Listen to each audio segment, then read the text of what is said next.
She is host of the Sabby Sabs podcast and part of the Fred Hampton Left, Sabrina Salvati. Hey, Welcome thanks so to the much for show. having me on.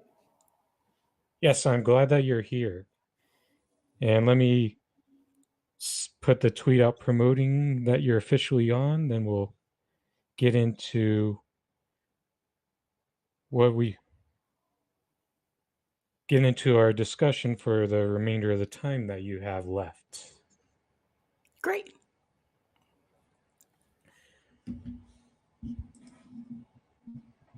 So I did take the time to watch the recent video that you had put out before you had just gotten ready to join me.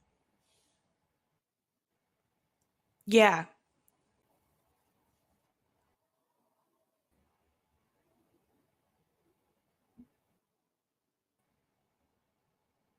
And this is it. Adjusted. Get me on screen real quick.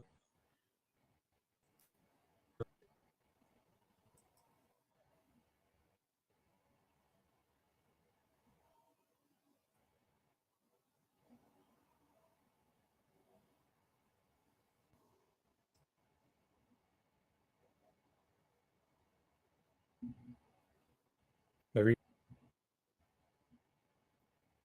ready. Oh, there we go.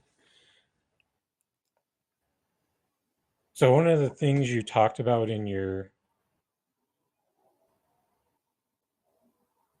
last video was you.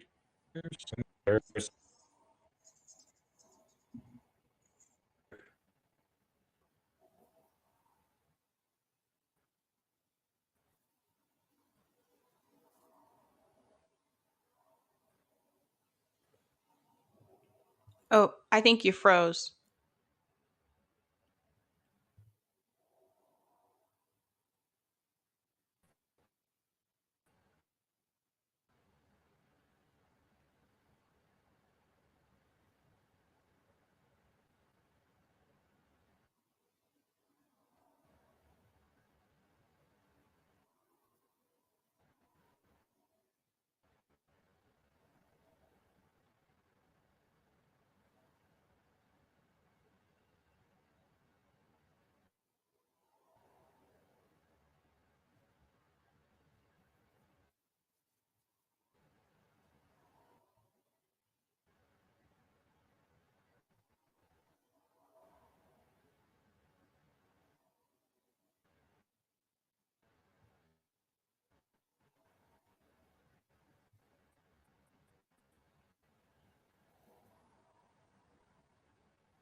The, so how Kamala Harris has handled this issue with immigration over this past week. Oh, very poorly. It's just interesting to me because when she was running for president, she had her first town hall that she had. She was asked about immigration, about migrants coming to the border. And her response then was that they should be able to come to the border to seek asylum. And here we are now, and she's vice president, and now she's saying, don't come here, which was exactly the same thing that Trump said. So at this point, Kamala's no different from Trump. It's also really disappointing considering the fact that Kamala is the product of two immigrants. Her mom and her dad both were immigrants coming to this country. So it's just really interesting to me how quickly she can just shut the door on other people.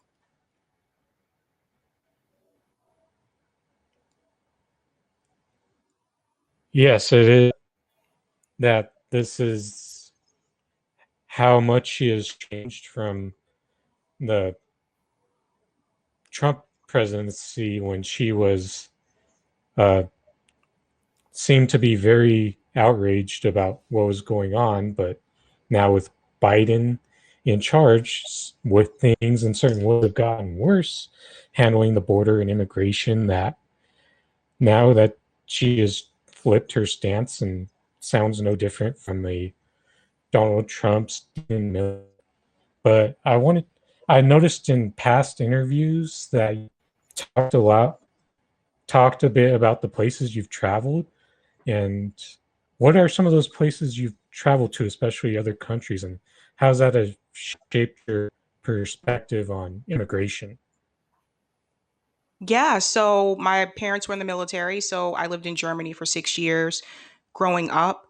And while we lived in Germany, I got to travel across Europe. So I went to France, Spain, um, trying to remember all of them, sorry, Denmark, all of the countries in that general vicinity. And they have a high speed rail there, so it was just really easy just to jump on the train and just go to another country. But the way that just shaped my experience with immigration is that when we did live in Germany, there was a community of refugees from Turkey. And people refer to those communities as the ghetto. I didn't look, it didn't look like a ghetto to me, but that's what they used to call them. And that was where all like the Turkish refugees lived. And I remember seeing them doing whatever they could do to survive. Rather, that meant like seeing kids from Turkey, like digging through trash cans to get food.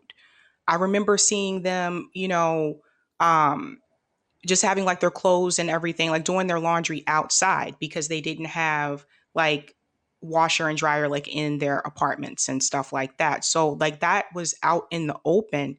And I just remember seeing that at a young age and what it was like for someone to be a refugee, and how they were, even though they were in another country that allowed them to come in and they were, given more benefits in that country. So they were fleeing Turkey. I still noticed that they were almost cast out in a way that, like, that was a separate community. And that was the way it was kind of taught to you that, like, they're here, but they're refugees and they have their own community. And we were not supposed to go into that community. So there was a negative connotation about refugees that live there in Germany. And from what I hear from friends of mine who still live there now, that's happening all over again, partially because of Trump, because of the message that he put across. Um, so it's getting to the point now where some people there don't want more refugees to come into Germany, but it's definitely one of those things I think you have to see or experience to understand why people would travel that far to go to another country and to risk their life doing so because the place that they're coming from is even worse.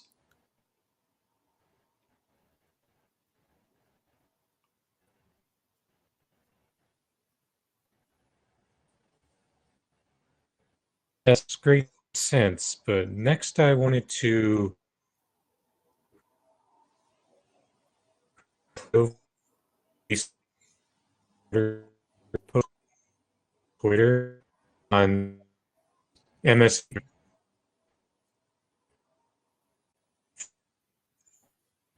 where they're trying to measure consent for NBC and last week. Oh, I'm sorry. I couldn't really hear you. You cut out.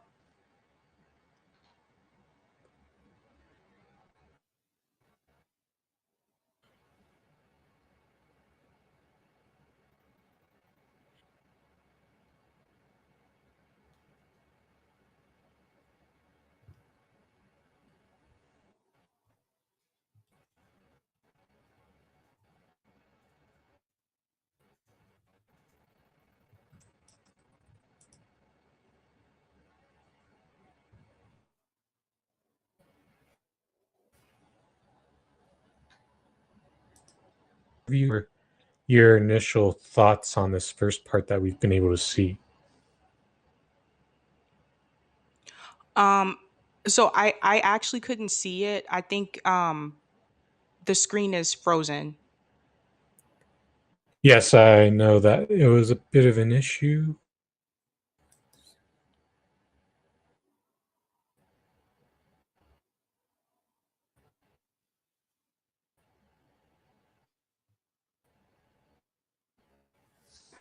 I don't know to play much more of that video, but do you think any of this criticism someone is getting is because she is a black woman, like the text from this tweet suggests? Um, I mean, there's some of that. Like you're gonna get that. Like as a black female, like you're gonna get criticized harsher than a white female, than a white male. You're going to get some of that. However, that being said, that should not be the narrative that I think this was. Is this CNN that said this? Trying to see. Um, that should not be the sole narrative Oh, that this was yeah, this was on MSNBC. Oh, of course. That should not be the sole narrative that they are trying to drive home. And that is the problem that I have with mainstream media. Yes, that is a part of it, but that still doesn't take away the fact that Kamala bombed that interview. It was terrible. Her responses were not good. She knew, she hadn't been to the border. The response that she gave was, well, I also haven't been to Europe. She just bombed the interview. And I think the narrative that they should have led with was, look, she didn't do well with this interview. Yes, as a black female, she is going to receive harsher criticism. But that being said, she did not do well with this interview. So I don't think they should just solely rely on the fact that it's because she's black. She bombed the interview. I watched the interview twice before I made a video about it, but she just didn't do a good job. She was not prepared for that interview.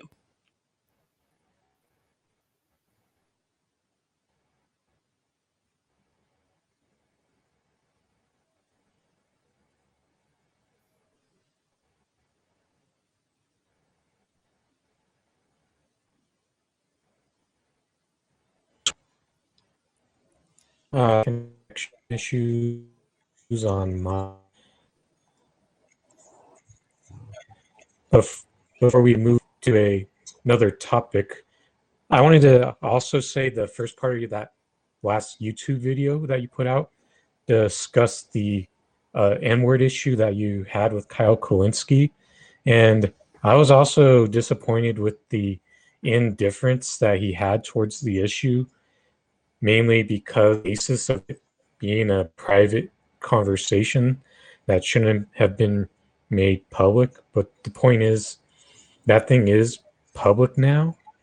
And the main point I made when I did to this video on Friday on my show was that were you going to have the same logic when Donald Sterling's audio came out or when Deadspin leaked the audio of Hulk Hogan? Mm-hmm.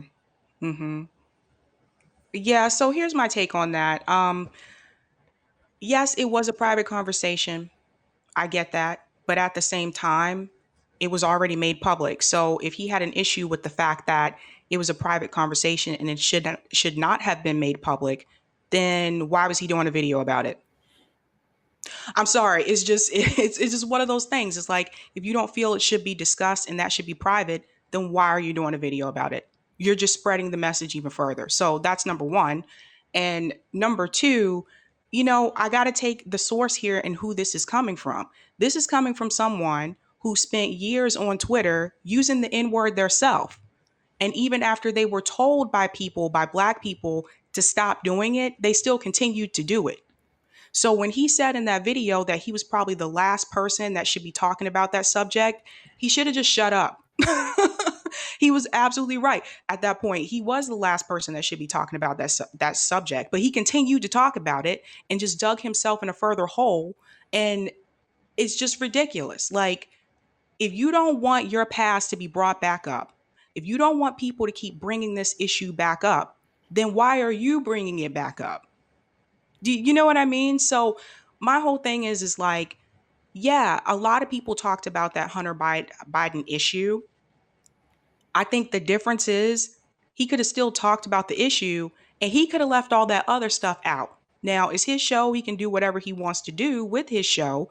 But just know that the comments that he made, you have Black people hearing this, you're going to get criticized. And for me personally, I don't care how large a platform you have. If I feel that you're coming about Black issues the wrong way, I'm going to call you out on it. And I feel like I would be wrong to sit in this space and to not do so.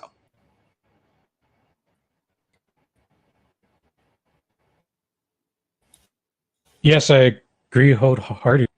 I someone who really I'm still trying to build my platform, and my main thoughts about this video was that this out the left how Kowalski made for the how point of being very somewhat indifferent to the issue, did a issue, and that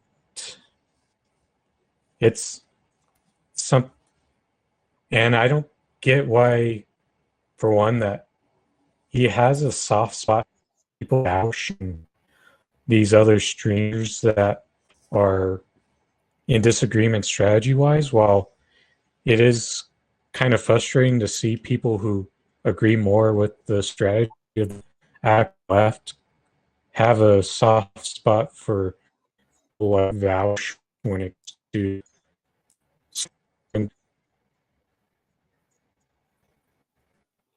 Well, I think there's a couple things at play here. Like, let's be clear. I want to be very clear about this. If, and someone put this up on the interview that I had with Nico, someone put this in the chat. They said that if Vaush was a Black guy, no one would say that he's interesting. And it's true. It's like, yeah, they're gonna have soft spots for people that have large platforms, number one. And number two, they're gonna have soft spots for people who are white like them. We've seen this go on for a long time. And if you look in this space, how many Black leftist commentators do you see?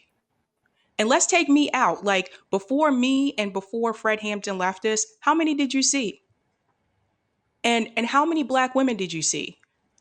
And that doesn't mean that none of them have tried before, but because of the way that Black people are treated in this space, a lot of times people get pushed out.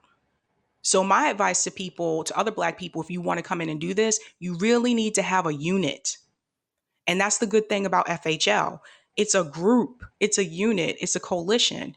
Because when I first started, it was, just me, like, by myself. I didn't really have anybody.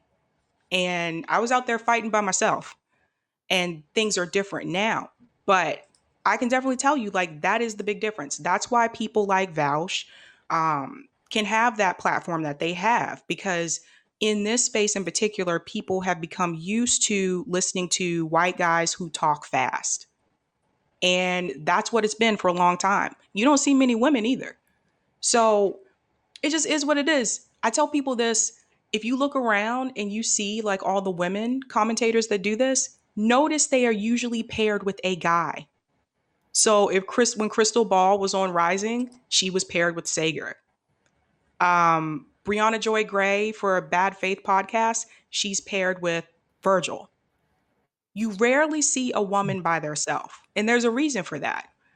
So it just is what it is. Like, a lot of this is a business game too. Like, people are going to bring people on that they feel are going to get them more views, that are going to get them more, money, like, in their pocket. And they can get onto their shows and preach as much as they want to about how we need to do these things to help working class people. But what are they actually doing in their communities to do that? Because if you're wealthy and you're living very, very comfortably, you don't really have to get out there and help. Now, that's not to say that wealthy people don't do that, some do, but it's a lot easier to sit behind a desk and talk into a microphone than to actually go out there and do activism. And that was one of the things that myself and FHL, we noticed. A lot of these bigger platforms, how often do you see them bring activists on? The people who are actually out there on the ground, like fighting for Medicare for all. Chris Smalls, who was fighting for, the protest for Amazon workers. And the reason why some of them had him on is because that story became so huge that there was really no way that you could really escape that. So of course they were going to reach out to him, but all the other activists. I mean, you have like leftist commentators out here that are also activists. You have people like Fiorella and Pasta and Franco and all of them at MCSE Network. They're also activists. You don't never see any of these platforms have them on. So you have to ask questions about that. Again, like I said, they don't, some people think, well, they don't want to bring on people who are controversial. Wrong. They'll bring on people that are controversial that are going to get them paid. And sometimes, like, that's all it's about. Yes, I see that point very well. And I was wondering before we shift in, what was your introduction to the left? Because I've only been into this left a little over a year, and I noticed with the TYT meltdown that most people were started to the left by TYT. For me personally, it was Kyle Kulinski, but I've grown beyond that. But I still notice that you're still going to overcome a flawed platform or person when you first find me onto the left. And what was that introduction for you? My introduction to the left was Bernie. So that was my first, like, finally there was someone who was running for office that was saying some of the things that I had been feeling for a while, but I didn't really know what to call it. You know what I mean? So I knew that at that point in time I considered myself to be a Democrat, but I didn't feel like the Democratic Party was really for me. So I started to feel like I was in the middle, but I knew I wasn't going to be conservative. So I felt stuck for a little bit. And then when Bernie came along, I was like, wow, finally someone who is fighting for the things that I feel like we should have in this country. Some of the things that I saw actually when I lived in Germany. Like everybody has health insurance in Germany. That's not even like a thing. Like for people not to have healthcare, that's not even a thing there. Everybody has it. So seeing those things, and they have free college. So growing up with that and coming back to the States and seeing that that's like, to hear people say, politicians say it's not doable, I had a difficult time accepting that because I saw it done, right? So Bernie really like pulled me over to the left. And when Bernie was running his second presidential election, the 2020 election, during that election, I actually found myself moving further to the left of Bernie, and now I'm way much further to the left of Bernie. Um, and I think that's something that some other people have found as well. That once like Bernie like suspended his campaign, and we realized we were going to be left with Biden or Trump, I think a lot of people also moved further and further to the left.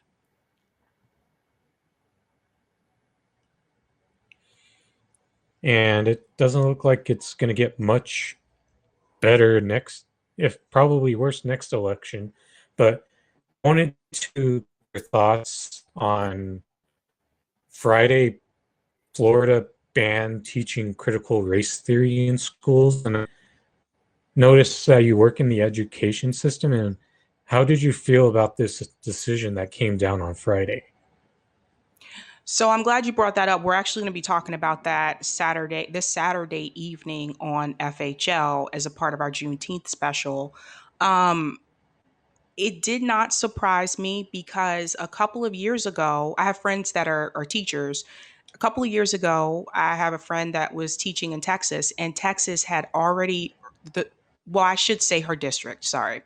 Her district had already started to change the way that they taught about slavery in the classroom. They were teaching that the Civil War was not about had slavery had nothing to do with the Civil War, that it was just about states' rights. So this was already starting a couple of years ago. So I'm not surprised when I heard that with Florida. Um, I've never lived in Florida. I've visited Florida, but friends that I have that live there tell me that Florida is an interesting place. So it's interesting because you have people that live there who are from Florida, but then you also have a lot of people that live there that are transplants, right? Like they came from like where I live, like Massachusetts or like New York, and like they moved down to Florida. So it's this eclectic mix of people. And with different ideas and like different beliefs, and it's difficult. But that being said, talking to my friends that live there, they'll tell you that Florida is a red state, even though every election we hear Florida is the swing state. My friends that live there will tell you that Florida is a red state. So I'm not surprised that that happened. It's unfortunate, but again, this is where we are with the public education system in this country.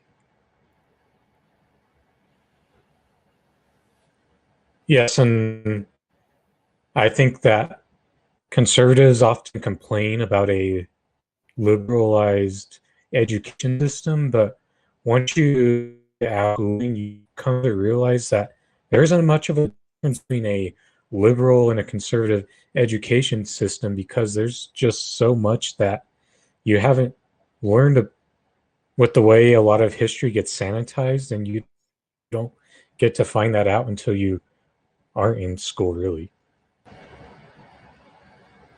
Yeah, no, it's true. I mean, even with the Holocaust, I felt like my first introduction to that was when I lived in Germany. And over there, like they told us everything. I will say that was something that I did notice is that my history teacher in Germany was German, and she was very, you know, always, apologetic, like about what happened, like with the Nazis in Germany. And there just seemed to be that in Germany, people accepted what happened with the Nazis in Germany. And the way that we were taught about it is like, you need to hear about all these things that happen so that you can learn from it and so that we can heal from it. So there was an acceptance of it, and this is how we move forward. Whereas in the US, oftentimes when we're taught about like slavery in schools, they did not go as deep as they did in Germany when they taught us about the Holocaust. There is this need to, for whatever reason, when we talk about slavery in this country or teach it to kids, is that we need to sugarcoat it in a way. We need to make it not sound as bad as it was. And a lot of the things that I learned about slavery in this country was from my grandparents and from my parents. The school system here didn't go as deep as my family could, right? But not everybody has family that can do that. So I just think it's really important that I think for America, I think we need to do what Germany did. I think we really need to like say, look, this is what happened. Yeah, it was really messed up. We need to like tell all of it.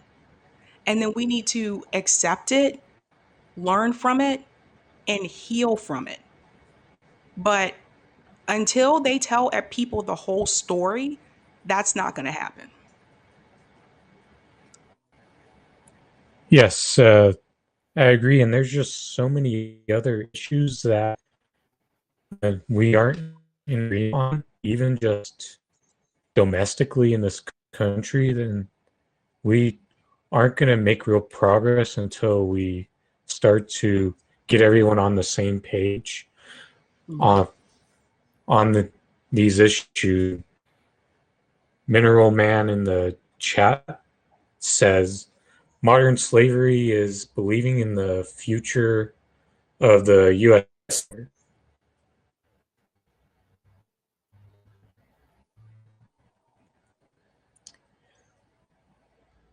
I think that will shift into.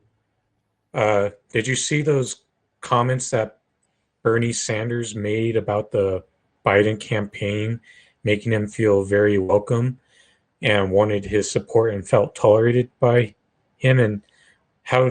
What were your feelings when you learned of this?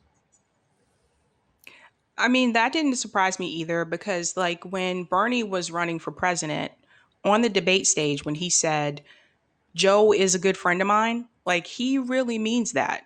Like, they are really close and their wives are very close.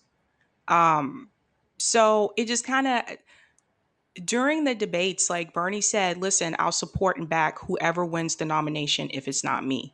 So I wasn't surprised when Bernie backed Biden. Um, I wish that Bernie wasn't as soft as he is now. I wish like he was still like had that fire in him that he did when he was campaigning instead of just saying, okay, well, this is what Biden wants and this is probably the best way to go. I don't feel like that fight is still there and that's unfortunate. Yes, I feel that way as well, and I'm gonna. I've got an interview coming up with a well-known psychology professor, Dr. Travis Heath. So I will be asking him about like what type of psychological tricks and that they'll use on the progressives to placate them. And Mhm. because from our viewpoint, it feels like it's just really too easy for them to turn them to take away their fight. And pretty much the indications are Bernie Sanders has given up on being a real fighter, and the younger progressives we got aren't being assertive in that aspect either. Yeah. I mean, like when I look back on the squad, like they could have fought for these issues if they wanted to. They could have forced the vote if they wanted to. Actually, that would have been one of the most bold progressive things they could have done, right? Um, but they chose not to because it's safer for them to be able to just go with the status quo, which it's funny because that's not what we put them in office to do. We put them in office to do the opposite, but to just go with the status quo so that they can get a committee seat. They're thinking about their career, right? So it's unfortunate because if this is how it was going to be, then they should have just ran as corporate Democrats. So one of the things that I've been saying on electoralism for a while is that we're falsely making our movement just boil down to whether you have the right or wrong people. And I, what I've been saying is we have to stop making it about people and more about policy, and that means it's probably going to come down to making it more about direct ballot measure. And I was Mhm. wondering if you agreed with that idea that we have to make it de-emphasize the idea of people and make it more about policy. Yes and no. Like, I honestly believe we need a general strike. I don't think that electoral politics is really going to get us the things that we want accomplished in this country. And I say that because of other movements that have happened in this country that have been successful. So the civil rights movement, the women's movement, they weren't politics didn't help us there. Like those were all led by people who were not politicians, right? So I think that was the problem with the progressive movement being led by Bernie, now looking back on it, because if Bernie would have won, this movement obviously would still be considered successful, like we're doing really well. What we didn't really think about is what happens to the movement if he doesn't win. And that's what we're going through now, right? So you see the left has kind of split. Um, so I believe that we should do a general strike first and foremost. However, if you are still going to, try it through electoral politics, the best way that you can create change is to run for local positions. And I've seen this myself in Boston, run for mayor, city council. I've seen, when Marty Walsh was mayor here, he didn't do everything right, but he made a lot of changes that really helped this city, especially for younger people. Whereas when you're running for things like Senate, right? Even like the House, it's it becomes more difficult because what happens is if you go against like your party and do what you feel is right as a leftist, well, then you're ostracized by the party, right? So I think a lot of times when people run for these positions, they do have good intentions. They do want to make these things happen. But then they get into DC and they realize DC is a very difficult place to work at, right? So I think that we have to stop relying on politicians going into the House and the Senate or the president to do these for us. We're seeing that these things are not getting accomplished through any of these measures. We don't have Trump, we got Biden, but Biden's just continuing Trump's policies. So we're still not getting bold progressive change. I think the best way to do that is going to be through a general strike. It's going to take the people coming together to push for these issues the same way people came together and pushed for it through civil rights movement and through the women's movement. I think it's going to get to a point where we're just not going to be able to rely on politicians. Now, don't get me wrong. This is where some people will come in and they will say, well, what about Justice Democrats? What about it? We've tried that. It's just not working. We've seen that this is not the way to go. Now, if you still believe in that, that's totally fine. That's your opinion. But I don't think that that should be the only strategy and the only option that we have. Yes, you brought up the other main point of why we view electoral politics wrong with the whole we should be more bottom up as opposed to top down. And this general strike, right now, it's kind of like a soft strike where you're seeing people not apply to certain low paying jobs in order to see if these places will eventually up their pay. So, how do you see the progress of the soft part of the general strike going? I think that will help a little bit. The problem is, even though they're not taking those jobs for that pay, someone somewhere will. And I've seen this happen myself. And there's always going to be somebody there that's willing to take that job for that amount of pay. So, in order for this to truly work, you have to have a bold general strike. It's going to take, like, that means people walking off their jobs, hundreds and thousands of people walking off their jobs and standing by that and saying, we're not going back to work until these things happen. And we'd have to stand by that. We couldn't just say, oh, I changed my mind, I'm going to go back. We'd have to stand by that as a group, do that for a period of time. And then at that point, they would have no choice but to but to fulfill those policies and those demands because companies will go under if they don't have employment, people doing the labor, right? But that's why I said you need a bold general strike. Soft general strike will only get you part of the way there. You are going to need hundreds and thousands of people to strike. That's the only way these companies are seriously going to be affected. You got to realize a lot of these organizations, they're like billion-dollar companies. They can get by. Look what happened during the pandemic. We saw the companies that did not last, and we saw the companies that are still doing just did just fine during the pandemic. And there were so many people that were laid off, and they were still able to do just fine. So It's going to take hundreds and thousands of people in this country to come together and say, I'm not working for you anymore until you fulfill these policies. That's how you're going to have to get it. That's what you're going to have to do to get it to work. That's what you're going to have to do to get Washington's attention, because voting alone is not working anymore. So the last question I'll have for you is how far away are we from getting the general strike off the ground? Because I noticed Compton J would say that the ideal time for it to get going would be around the next election. When do you think the people will finally be ready to do it? People will finally be ready to do it when things get much more financially worse.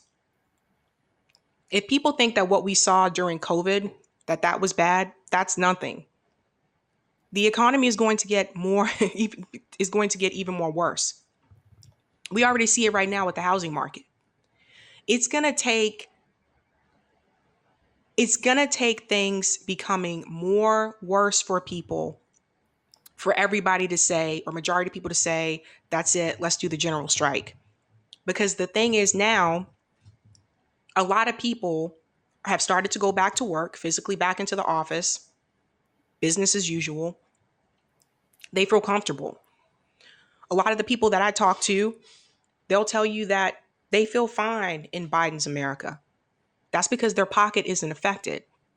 It's going to take an economic crash here that is going to affect not just people who work at retail stores and restaurants and, mom and pop businesses. It's going to take one that affects even people who are upper middle class and people that are wealthy. And that's going to be the key there, because you're going to have, for this to be successful, you're going to have someone powerful at the top.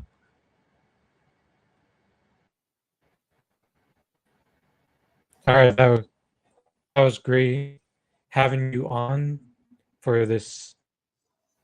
Unfortunately, I got cut short due to technical difficulties. Sabrina, do you have anything else you'd like to plug other than that Juneteenth special that's happened on Saturday?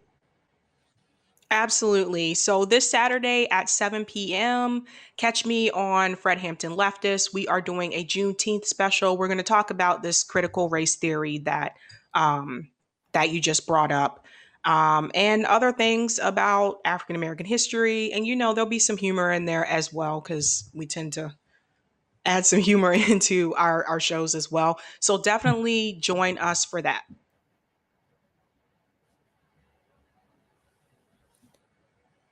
Well, thank you for joining me today. This is Andrew Rochford of the Rochford Files. Please subscribe on YouTube, follow on Twitch, and like the page on Facebook Live. And I'll be back hopefully with a uh, technical connection free episode on Wednesday.